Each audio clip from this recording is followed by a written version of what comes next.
ملتا ہے اور اس کے تمام درود شریف پڑھنے کی ثواب اللہ تعالیٰ اس گناہگار امتی کو عطا کرتا ہے۔ جھوم جھوم کر حضور کی بارگاہ میں ہدیہ درود و سلام پیش کرے۔ صلو علی الحبیب صلی اللہ تعالی محمد صلی اللہ تعالی علیہ وسلم۔ میرے پیارے محترم اور مکرم تاجدار انبیاء کے غلاموں، کیونکہ وقت مختصر ہے، وقت کی مناسبت سے اتنا سمجھ لینا ضروری ہے کہ آقا کریم صلی اللہ تعالی علیہ وسلم کا ذکر اور آقا کریم صلی اللہ تعالی علیہ وسلم کی شان و شوکت رب تعالی نے کتنی بلند کی ہے، سبحان اللہ، کتنی بلند کی ہے۔ کوئی حد بھی لگائے تو لگا نہیں سکتا، کوئی لکھنا چاہے تو لکھ نہیں سکتا، کیونکہ مورخین نے، علماء نے یہ لکھ دیا ہے کہ کائنات میں موجود تمام سمندروں کو اگر سیاہی بنا دیا جائے اور تمام موجود درختوں کو ان کو کاٹ کر اگر قلم بنا دیے جائیں اور لکھنا شروع کر دیا جائے تو رب کعبہ کی قسم وہ قلم ٹوٹ سکتے ہیں، ختم ہو سکتے ہیں، وہ دریاؤں کی سیاہی وہ ختم ہو سکتی ہے، لیکن مصطفیٰ کریم علیہ الصلوۃ والتسلیم کا ذکر کبھی بھی ختم نہیں ہو سکتا۔ خدا نے اور بلند کیا ہے، اور بلند کیا ہے، کتنا بلند کیا ہے کہ آج کے اس دور کے اندر اگر کسی شخص کی اگر تعریف کرنی ہو، اگر اس کی زندگی پر اگر کوئی کتاب لکھنی ہو تو تاریخ شروع ہوتی ہے ولادت سے۔ اگر کوئی پیدا ہی نہ ہو تو اس کی تعریف یا اس کی تاریخ کو بیان کر ہی نہیں سکتے، کیونکہ تاریخ کا تعلق ہے اس چیز کے وجود سے۔ جب وہ چیز پیدا ہوگی، پیدا ہونے سے اس کی تاریخ شروع ہوتی ہے، پیدا ہونے کے بعد اس نے جو امور کیے، جو معاملات کیے وہ لکھے جاتے ہیں، یہاں تک کہ وفات تک اس کی تاریخ چلتی ہے۔ پیدا ہونے سے وفات تک اس کی تاریخ چلتی ہے، لیکن قربان جائیں، اللہ اکبر، آقا کریم صلی اللہ علیہ وسلم کے ذکر پر ہم قربان جائیں کہ میرے کریم آقا صلی اللہ علیہ وسلم کا ذکر رب نے اتنا بلند کیا ہے، اتنا بلند کیا ہے کہ کسی بھی شخصیت کا تعارف کرنا ہو تو اس کا تعارف اس کی تاریخ ولادت سے شروع ہوتا ہے، وفات تک ختم ہوتا ہے، کیونکہ مرنے کے بعد کوئی ذات نہیں رہتی، مرنے کے بعد کوئی شخصیت نہیں رہتی، مرنے کے بعد ہر کوئی اس کو میت کہہ کر بلاتا ہے، ہر کوئی اس کو مردہ کہہ کر بلاتا ہے، لیکن اللہ اکبر، مصطفیٰ کریم کا ذکر رب نے اتنا بلند کیا ہے کہ عالم ارواح سے میرے کریم آقا کا ذکر شروع ہوتا ہے، عالم ارواح سے میرے کریم آقا کا میلاد شروع ہوتا ہے، عالم ارواح سے میرے کریم آقا کا وہاں سے ذکر شروع ہوتا ہے، اور حضور کا ذکر قیامت تک جاتا ہے، حضور کا ذکر قیامت تک جاتا ہے، حضور کی شفاعت قیامت تک جاتی ہے۔ اسی لیے میرے شاہ امام احمد رضا خان نے کہا کہ سب سے اولا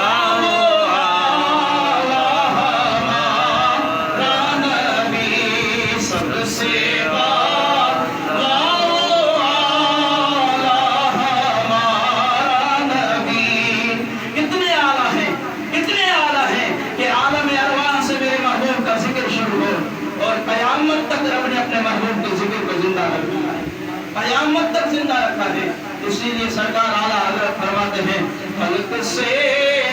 اولیاء، اولیاء سے رسول۔ جس کا عقیدہ ہے وہ ہاتھ اٹھا کر کہے کہ خلق سے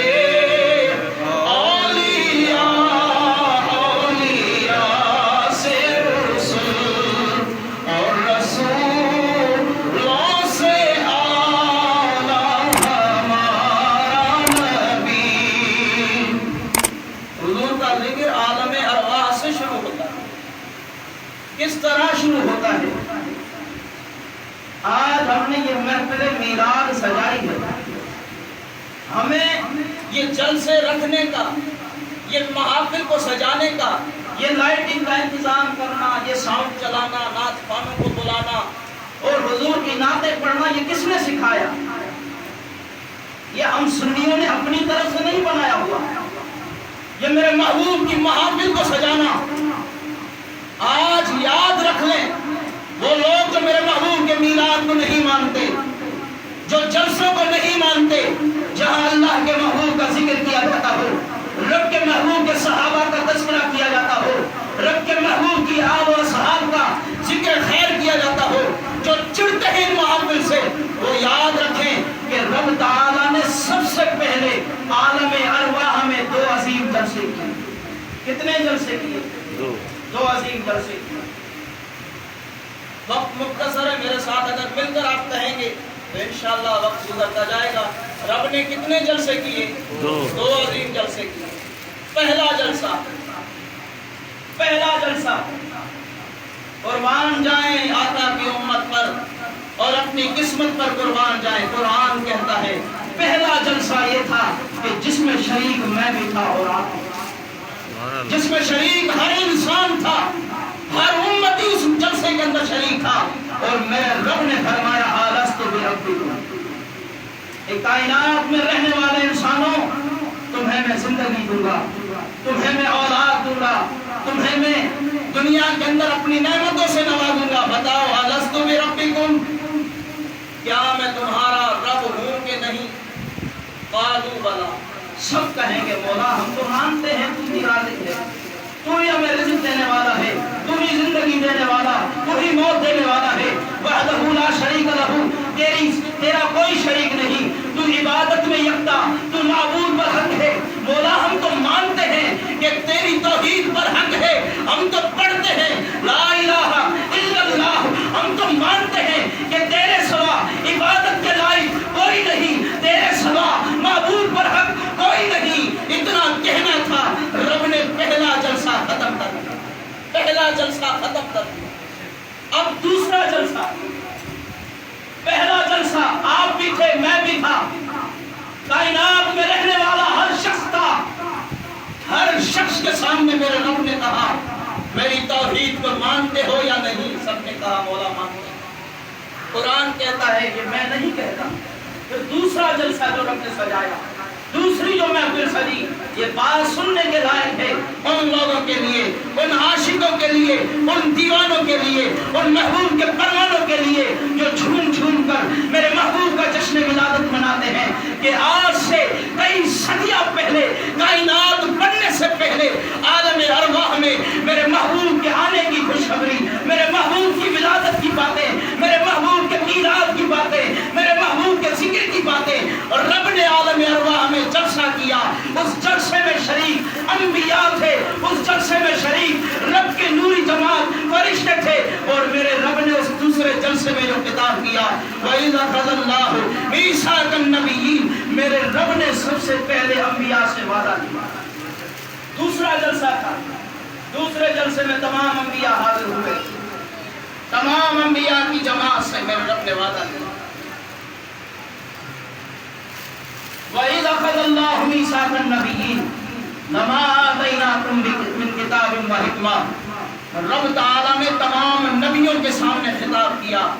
اور فرمایا اے انبیاء کے گروہ، میں نے تمہیں کتاب بھی دی ہے، حکمت بھی دی ہے، اور تمہیں کتاب و حکمت سے میں نوازنے والا ہوں، تمہیں میں نبوت کے مقام سے نوازنے والا ہوں، لیکن یاد رکھنا ثم جاءکم رسول، اب حضرات انبیاء کرام کے سامنے انبیاء کی جماعت موجود ہے، انبیاء کی صفیں لگی ہوئی ہے، خطیب رب کعبہ ہے، خطیب خالق کل کائنات ہے، اور میرا رب خطاب فرما رہا ہے۔ قرآن علی الاعلان دلیل کے طور پر روشن ضمیر ہے، روشن دلیل ہے، قرآن کے اندر یہ بات سورج کی طرح روشن ہے، اور یہ بات آج تک موجود ہے کہ قرآن میں میرے رب نے دوسرا جلسہ کیا، وہاں شریک حضرات انبیاء کرام تھے، اور میرے رب نے یہ کہا ثم جاءکم رسول، اے انبیاء کے گروہ، تم نے جو میں نے نبوت دی ہے، تمہیں جو میں نے رسالت دی ہے، تمہیں جو میں نے کتاب و حکمت عطا کی ہے، یاد رکھنا ثم جاءکم رسول، تمہارے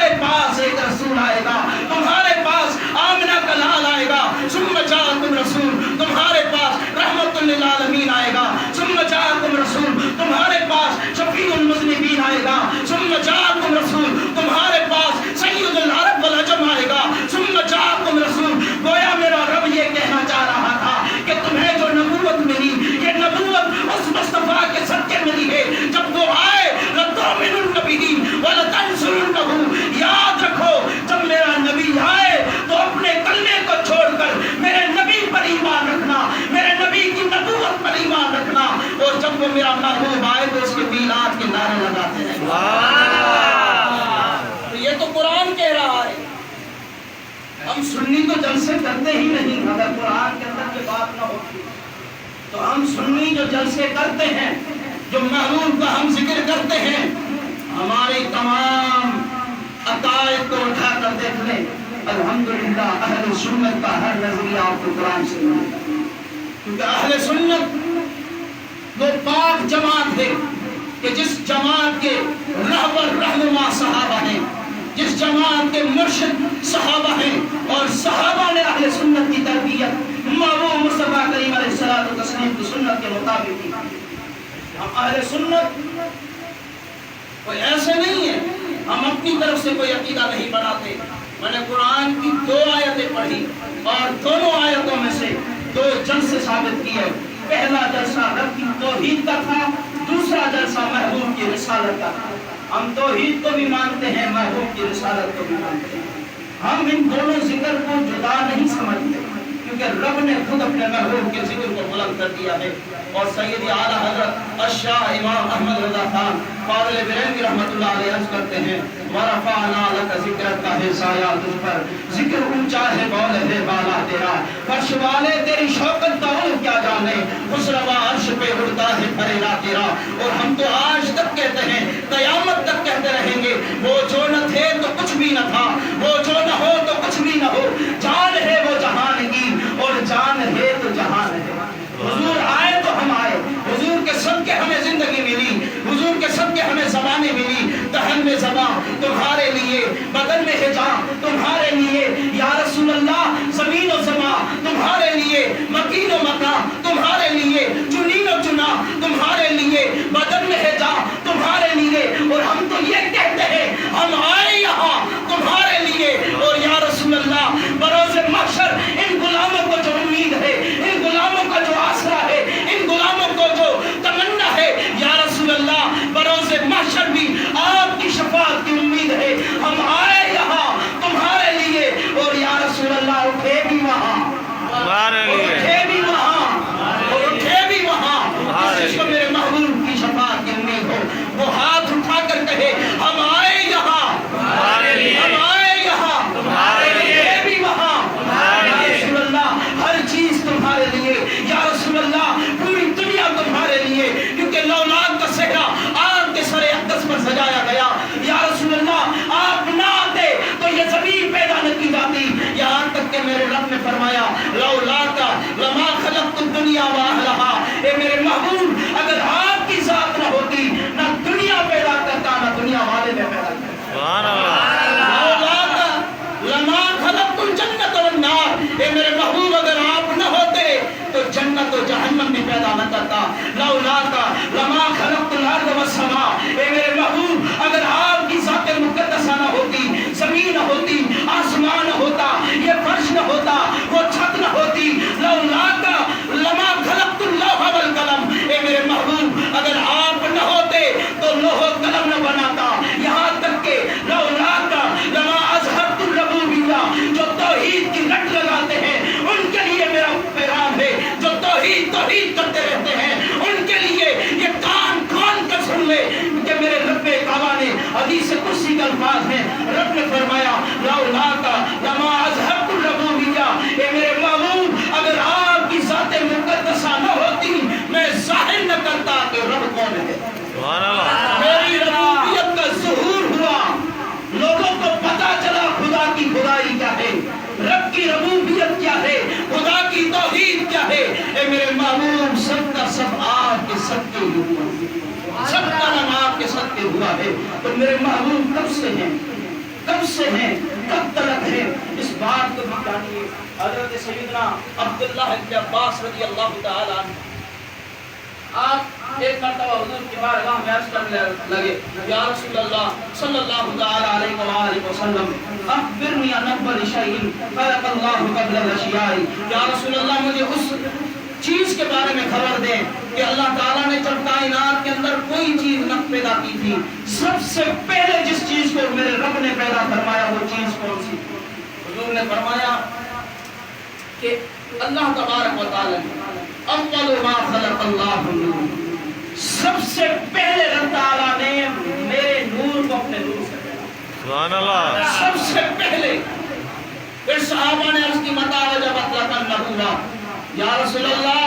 نبوت کب ظاہر ہوئی، نبوت آپ پر کب واجب ہوئی؟ اللہ اکبر، حضور فرماتے ہیں کنت نبیا وآدم بین اللہ مکین، میں تو اس وقت بھی نبی تھا جس وقت آدم علیہ السلام پانی اور مٹی کے درمیان تھے، کنت نبیا وآدم منجبل فی طینتہ، میں تو اس وقت بھی نبی تھا کہ جب آدم علیہ السلام مٹی کے درمیان اور پانی کے درمیان جب پیس رہے تھے، جب آپ کی تخلیق ابھی ہوئی نہیں، آپ کے اندر ابھی روح پھونکی نہیں گئی، آپ کو ابھی جان نہیں ملی، اس وقت بھی رب تعالیٰ نے مجھے نبوت عطا کر دی تھی اور سب سے پہلے میرے نور کو اپنے نور سے پیدا کیا، یہاں تک کہ آدم علیہ السلام کی جب تخلیق ہو رہی تھی میں اس نور کی آنکھوں سے خود اس کا ملاحظہ فرماتا ہوں۔ سبحان اللہ۔ میرے محبوب تو تب سے ہیں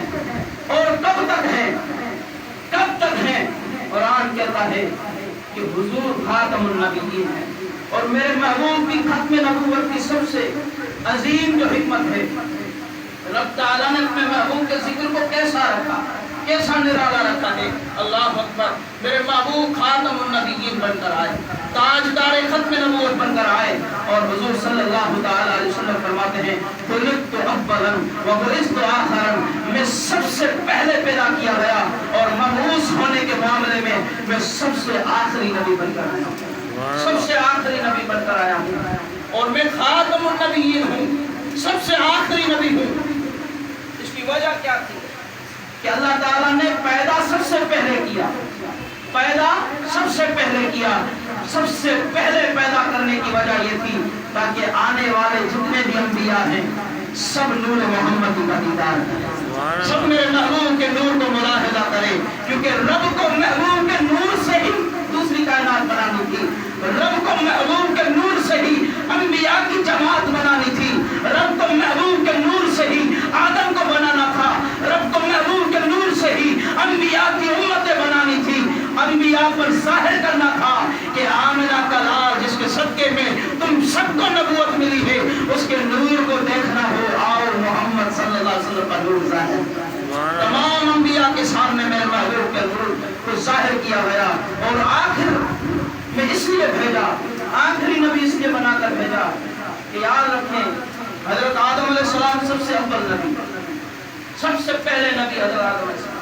کائنات میں سب سے پہلے انسان حضرت آدم علیہ السلام، اور جن کو ہم اپنا جد امجد مانتے ہوا ہے کہ اس انسانیت کے جو دادا ہیں، اس انسانیت کا جو وجود ملا سب سے پہلے حضرت آدم علیہ السلام کے دور سے۔ اب حضرت آدم علیہ السلام کو جب نبوت ملی، توحید میرے رب کی باقی تھی لا الہ الا اللہ، لیکن جب کلمہ حضرت آدم علیہ السلام کا پڑھا گیا تو آدم صفی اللہ، جب حضرت نوح علیہ السلام کا پڑھا گیا تو نوح نجی اللہ کہا گیا، جب حضرت موسیٰ علیہ السلام کا پڑھا گیا تو آپ کو کلیم اللہ کہا گیا، جب انبیاء کرام کی جماعت آتی رہی، جب انبیاء کا سلسلہ چلتا رہا، پہلا نبی جب پہلے نبی کو نبوت ملی تو اس کی امت بڑھی، اس کی امت نے پہلے نبی کا ذکر کیا، پہلے نبی کا کلمہ پڑھا، پہلے نبی کی باتیں کی، پہلے نبی پر ایمان رکھا، دوسرا نبی جب آیا تو اب امت دوسرے نبی کا کلمہ پڑھنے لگی، دوسرے نبی کا ذکر کرنے لگی، تو ثابت یہ ہوا پہلے نبی کا کلمہ ختم، پہلے نبی کا ذکر ختم، اب دوسرے کے بعد جب تیسرا نبی آیا تسلسل چلتا ہوا آیا، دوسرے کے بعد جب تیسرا آتا ہے تیسرے کا ذکر شروع، تیسرے کا کلمہ شروع، تیسرے کی رفعت شروع، اب دوسرے کی ختم، تیسرے کے بعد چوتھا آتا ہے، اس طرح سلسلہ چلتا ہوا آیا۔ لیکن میرے محبوب کو خاتم النبیین اس لیے بنا کر بھیجا تاکہ میرے محبوب کے بعد کوئی نبی آ نہیں سکتا اور ممکن ہی نہیں کہ کوئی نبی آ سکے، کیونکہ میرے محبوب آخری نبی بن کر آئے، اور اس کی وجہ یہ ہے کہ رب کو بھی پسند تھا کہ قیامت تک میرے محبوب کا ذکر ہوتا رہے، قیامت تک میرے محبوب کا کلمہ چلتا رہے، قیامت تک میرے محبوب کا میلاد ہوتا رہے، اور قیامت تک جو شان بیان ہو وہ میرے محبوب کے غلام اپنے حبیب علیہ السلام کی شان، اس شان و شوکت سے بیان کرے، اس عظمت سے بیان کرے، اس جوش سے بیان کرے کہ یا رسول اللہ ہمیں جو جان ملی وہ بھی آپ کے صدقے ملی ہے، یا رسول اللہ یہ ایک جان کیا اگر ہزاروں ہوتی تو ہم آپ کے ذکر پر وراثت بھی سب قربان کر دیں. سبحان اللہ. میرے محبوب کی ختم نبوت حضور خاتم النبیین بن کر آئے. لیکن حضور نے فرمایا کہ اگر یہ نبوت کا سلسلہ چلتا، اگر میرے بعد کوئی نبی آتا،